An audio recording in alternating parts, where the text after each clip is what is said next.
Falar um pouquinho, então, assim, em relação à legislação e como é que a gente deve se portar como médico que quer prescrever um fitocannabinoide, porque, assim, a princípio, o plantio da cannabis no país ele é proibido. Como é que é esse processo, Flávio? Então, o Brasil ele está na vanguarda disso, Alberto. Assim, o Brasil tomou uma decisão que eu acho mais apropriada, que é transformar o mercado brasileiro em mercado de prescrição médica de fitocannabinoides. Então, assim, no Brasil não existe a possibilidade de você comprar isso como suplemento alimentar, né? Então, a Anvisa ela tomou uma decisão de colocar isso dentro de um tracking de pesquisa e de prescrição médica. Então, a prescrição de canabinoides no Brasil hoje ela é 100% legal para médicos e os dentistas dentro da área de atuação, né? Em geral, você pode prescrever para aquilo que a gente chama de uso compassivo, né? O que é uso compassivo? São situações em que o paciente não tem mais você exauriu toda a parte terapêutica do paciente, né? Então, isso começou com as epilepsias da infância, né? E a gente viu o boom que isso aconteceu, né? E no Brasil houve casos de crianças que não tinham acesso a isso, as famílias se mobilizaram, a sociedade se organizou, e o que está acontecendo hoje na Anvisa é fruto de uma organização dentro da sociedade brasileira, que eu aplaudo, né? Que eu acho que foi o que pressionou a Anvisa a tomar uma decisão. Isso começou pela via das epilepsias farmacorresistentes da infância, e as pesquisas elas continuam, né? Elas continuam.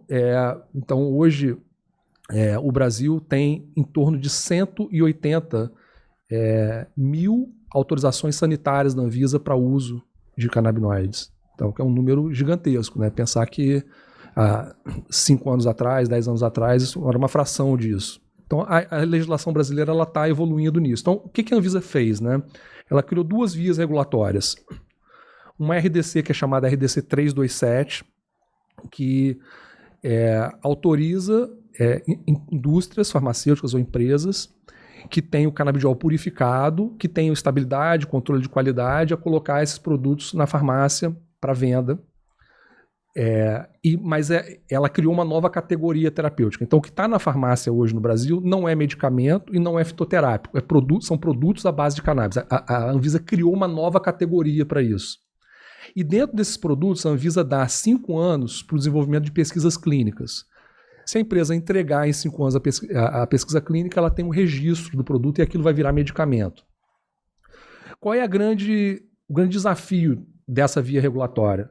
É que, da mesma forma que a Anvisa abriu a via regulatória, ela restringiu só para o uso do canabidiol, né? E aí isso restringe o universo de pesquisa, né? Então você sabe mais ou menos quais são as indicações, epilepsia, talvez ansiedade, mas isso cria uma certa barreira para o desenvolvimento da pesquisa, né? E existe uma outra via regulatória chamada RDC 660 que autoriza a importação direta para pacientes, e aí essa autorização, a empresa ela não pode estocar remédio no Brasil, tem que ser CPF por CPF, paciente por paciente, e aí o paciente tem acesso a formulações importadas, desde que lá fora exista alguma regulação sobre aquela formulação.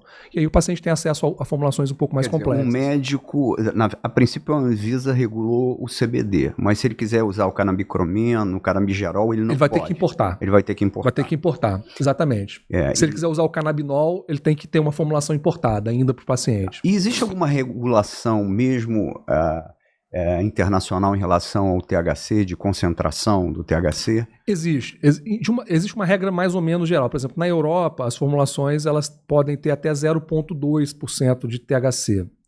Nos Estados Unidos é uma coxa de retalho. Cada estado tem a sua regulação, né?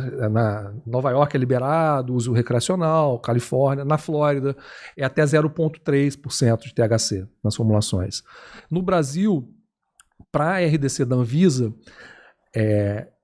que é a 327, se você tem o THC até 0,2%, a receita é feita naquele receituário azul. Acima de 0,3%, é uma receita amarela, mais controlada, é mais estrito o uso, mais restrito. E a gente precisa evoluir muito nisso ainda, né? Por exemplo, eu vou te dar a Anvisa ela trata o THC como se fosse um resíduo. Ela não trata como substância ativa para fins dessa resolução. Então você tem que controlar o THC. A gente sabe que isso não é, na prática médica, O THC é a grande molécula, né, para tratamento de dor, insônia, etc. Então a gente precisa entender aí para onde que essas regulações elas vão no futuro. Mas toda regulação é assim. Isso aconteceu no Canadá, nos Estados Unidos, você vai testando, né? Você começa de uma forma um pouco mais estrita, deu certo, funcionou, você abre um pouco mais, à medida também que os estudos vão aparecendo, os estudos clínicos, né? Principalmente estudos de segurança, toxicidade, etc.